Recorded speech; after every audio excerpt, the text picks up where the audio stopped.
ತುಂಬಲಾರದ ನಷ್ಟ. ಕಳೆದ 40 ವರ್ಷಗಳಿಂದ ನಾನು ಅವ್ರನ್ನ ಬಲ್ಲೆ.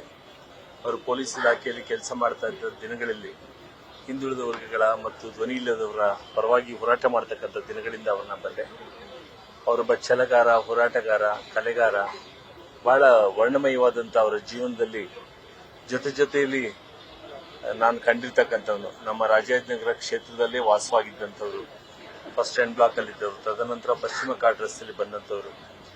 ಅವರು ಕನ್ನಡದ ಬಗ್ಗೆ ಇದ್ದಂಥ ಪ್ರೀತಿ, ಈ ನಾಡಿನ ಬಗ್ಗೆ ಇದ್ದಂತಹ ಪ್ರೀತಿ ಮತ್ತು ಅವರು IAS ಅನ್ನ ಕನ್ನಡದಲ್ಲಿ ಬರೆಯೋದ್ರ ಜೊತೆಯಲ್ಲಿ ಇದು ಸಾಧ್ಯ ಅಂತಕ್ಕಂಥದ್ದನ್ನ ಮಾಡಿ ತೋರಿಸಿ ಬಹಳಷ್ಟು ಜನ ಕರ್ನಾಟಕದ ಯುವಕ ಯುವತಿಯರಿಗೆ ಪ್ರೇರಣೆಯನ್ನ ನೀಡಿದ್ದಾರೆ.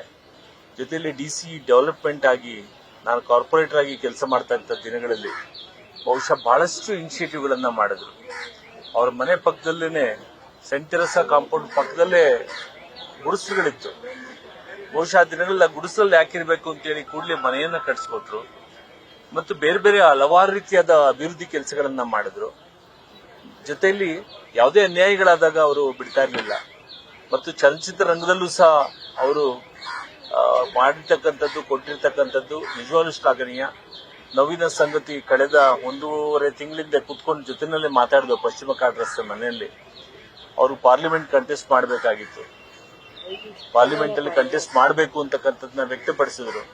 ಆದ್ರೆ ಏನಾಗುತ್ತೋ ಏನ್ ಮಾಡ್ತಾರೋ, ನಾನು ಮೋಸ ಹೋದೆ ಅಂತಕ್ಕಂಥ ಮಾತನ್ನ ಅವರು ನೊಂದು ಹೇಳಿದ್ರು. ಇದು ದುರಂತದ ಸಂಗತಿ.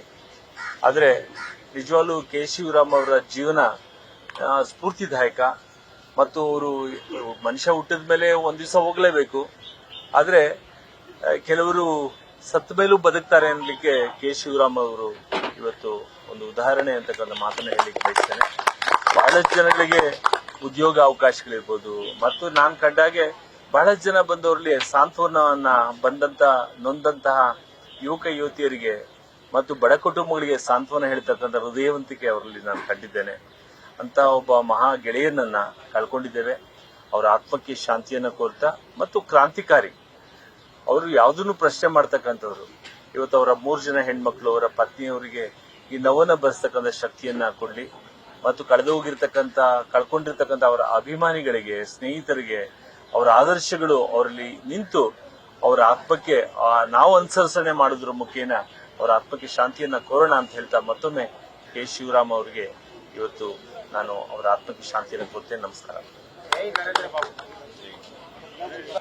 ಬೆಂಗಳೂರಿಗೆ ನಾನು ನನ್ನ ಬದುಕನ್ನು ಆರಿಸಿಕೊಂಡು ಬಣ್ಣದ ಬದುಕಿಗೆ ನಾನು ಬಂದಾಗ ಇದೇ ಶಿವರಾಮ್ ಅವರು ವಾಟಾಳ್ ನಾಗರಾಜ್ ಅವರ ವೇದಿಕೆ ಇರ್ತಿತ್ತು, ಈ ಕಡೆ G. ನಾರಾಯಣ್ ಕುಮಾರ್ ಅವರ ವೇದಿಕೆ ಇರ್ತಿತ್ತು.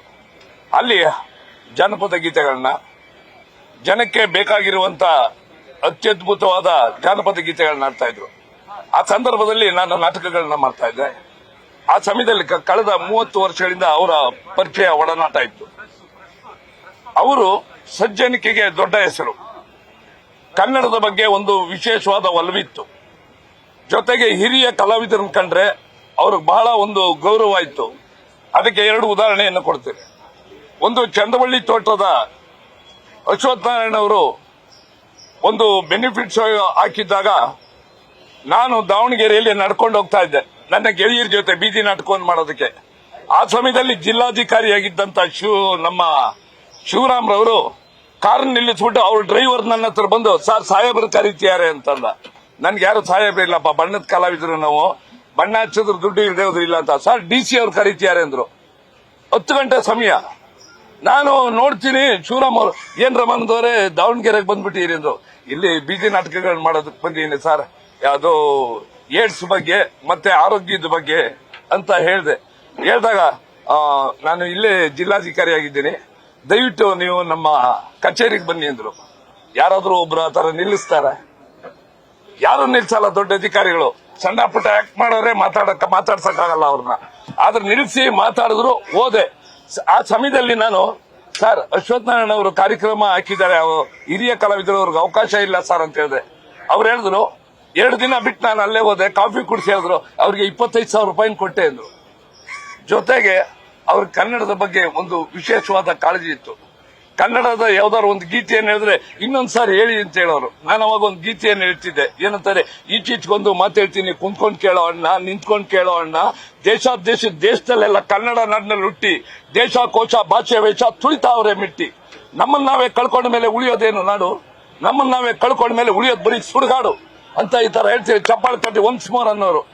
ಅಂದ್ರೆ ನಮ್ಮಂತ ಕನ್ನಡಿಗರಿಗೆ, ಕಲಾವಿದರಿಗೆ ವಿಶೇಷವಾದ ಗೌರವ ಸಿಗಬೇಕು, ಅವ್ರಿಗೊಂದು ನೆಲೆ ಸಿಗಬೇಕು ಅಂತೇಳಿ ಹೇಳ್ತಿದ್ರು. ಮೈಸೂರಿನಲ್ಲಿ ಅವರು ಕಮಿಷನರ್ ಆಗಿದ್ದ ಹಲವಾರು ಕಲಾವಿದರಿಗೆ, ತುಂಬಾ ಕಷ್ಟದಲ್ಲಿದ್ದವರಿಗೆ ಆಶ್ರಯ ಯೋಜನೆ ಮನೆ ಅಡಿಯಲ್ಲಿ ಅವ್ರಿಗೆ ಮನೆಯನ್ನು ಕೊಟ್ಟರು. ಆದ್ರೆ ನಿನ್ನೆ ದಿನ ಏನಾಗೋಯ್ತು ಅಂತ ಹೇಳಿದ್ರೆ, ಮೈಸೂರಿನಲ್ಲಿ, ನಾನು ಹುಟ್ಟಿದ್ದು ಬೆಳೆದಿದ್ದು ಮೈಸೂರು, ಆ ಕಡೆಯಿಂದ ನ್ಯೂಸ್ ಬಂತು 11 ಗಂಟೆಗೆ ಶಿವರಾಮ್ ಅವ್ರು ತೀರೋಗಿದ್ದಾರೆ ಅಂತ. ಬಹಳ ನೋವಾಗೋಯ್ತು. ಆಮೇಲೆ ಬರೀ ಅದೇ ತರ ಸುದ್ದಿಗಳೇ, ಫೇಕ್ ಸುದ್ದಿಗಳೇ. ಆದ್ರೆ ಯಾವ್ದನ್ನ ನಂಬೋದು ಯಾವ್ದನ್ನ ಬಿಡೋದು ಗೊತ್ತಾಗಲ್ಲ. ಯಾಕೆಂದ್ರೆ ನಾನು ಅವ್ರ ಮನೆಗೆ ಆಗಾಗ್ಗೆ ಹೋಗಿ ಅವ್ರ ಜೊತೆಯಲ್ಲಿ ಹೊರಗಡೆ ಕೂತ್ಕೊಂಡು ಕಾಫಿ ಕುಡಿತಾ ಮಾತಾಡ್ತಾ ಇರ್ತಿದ್ದೆ. ಅವ್ರ ಚಿತ್ರರಂಗ ಹೇಗಿದೆ, ನಿಮ್ಮ ಬೆಳವಣಿಗೆ ಹೇಗಿದೆ ಎಲ್ಲ ಕೇಳೋ, ಕಷ್ಟ ಸುಖ ಕೇಳೋರು. ಇತ್ತೀಚೆಗೆ ಡಿಜಿಟಲ್ ಯುಗ ಬಂದ ಮೇಲೆ ಆಗ್ತಾ ಇಲ್ಲ ಸರ್, ಕಲಾವಿದರು ಬದುಕೋದೇ ಕಷ್ಟ ಆಗಿದೆ, ದುಡ್ಡು ಯಾರಿದ್ದಾರೆ ಅವರೇ ಹೀರೋ ಆಗಿ ಹೋಗಿದ್ದಾರೆ ಅಂತ. ನಿಮಗೂ ಒಂದು ಒಳ್ಳೆ ಕಾಲ ಬರುತ್ತೆ ರಮಾನಂದ್ ಅಂತ ಹೇಳ್ತಿದ್ರು. ಅದು ಆದ್ರೂ ಒಂದು ಕನ್ನಡದ ಬಗ್ಗೆ ಕಾಳಜಿ. ಆ ಪಕ್ಷಕ್ಕಿಂತ ಅವರಿಗೆ ಬಡವರ ಪಕ್ಷ ನಿಜವಾಗ್ಲೂ ಕಾಳಜಿ ಇದ್ದಿದ್ದು ಬಡವರ ಬಗ್ಗೆ. ಬಡವರು ಅವ್ರೇನಾದ್ರು ಹೋಗಿ ಸಹಾಯ ಕೇಳಿದ್ರೆ ಖಂಡಿತವಾಗ್ಲೂ ನೀಡ್ತಿದ್ರು ಅಂತ. ಅವ್ರ ಜೊತೆಗೆ ಈ ರಂಗಗೀತೆಗಳನ್ನ ಹೇಳ್ತಾ ಚಿತ್ರರಂಗಕ್ಕೆ ಬಂದು ದೊಡ್ಡ ಪ್ರಮಾಣದಲ್ಲೇ ಬೆಳೆದ್ರು. ಆಮೇಲೆ ಸರ್ಕಾರ ಚಿತ್ರನಟರು ಮಾಡಬಾರ್ದು ಅಂತ ಹೇಳ್ತು, ಸರ್ಕಾರಿ ಕೆಲಸದಲ್ಲಿರೋರು ಆ ಸಮಯದಲ್ಲಿ ಬಿಟ್ರು. ಆದ್ರೂ ಸಹ ಒಳ್ಳೆ ಕಲಾವಿದರಾಗಿ, ಸಜ್ಜನಿಕೆಯಾಗಿ ಅವರು ಎಲ್ರಿಗೂ ಸಹಾಯಕರಾಗಿ ಬಾಳಿದ್ರು, ಬದುಕಿದ್ರು. ಆದ್ರೆ ಯಾರನ್ನೂ ಬಿಟ್ಟಿಲ್ಲ ಸಾವು. ಕರೆ ಬಂದಾಗ ಹೋಗ್ಬೇಕು ನಾವು ನೀವು.